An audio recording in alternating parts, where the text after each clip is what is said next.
வேற எங்கேயும் போக மாட்டாரு, இங்கதான் இருக்கணும் மாப்பிள. மாப்பிள்ள பெடல் போட்டு வந்துடுறியா? யோ சீக்கிரம் வாயா. சரியா வந்துடுறியா? ஏன்பா இப்படி எல்லாம் பண்ற? காலையில வீட்டுக்கு வரல நம்ம அப்படி கவனிக்கிட்டு இருக்கு தெரியுமா? அக்கா அழுத பயமாவே இருக்குப்பா. நீ ஏன்பா இந்த மாதிரி இடத்துக்குலாம் வர்ற? நான் இந்த மாதிரி இடத்துக்கு வரவனுக்கு உனக்கு எவ்வளவு கஷ்டமா இருக்கு.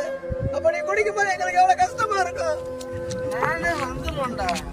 ஏன்பா இந்த இடத்துக்கு நான் வந்தது தப்புங்கிறியே, தப்பான இடத்துக்கு நீ ஏன்பா வர்ற? பாப்பா போலாம்பா. சொல்லுப்பா, உன் மேல சத்தியமா இனிமேல அப்பா குடிக்க மாட்டேன்டா. வாப்பா அழுகாதப்பா, நீ குடிக்காம இருந்தாலே போதும்பா. வாப்பா எனக்கு முக்கியம். அப்பா நாளைக்கு கட்டியே பிடிச்சிக்கடா. அப்பா என்ன பிடிச்சிங்கப்பா?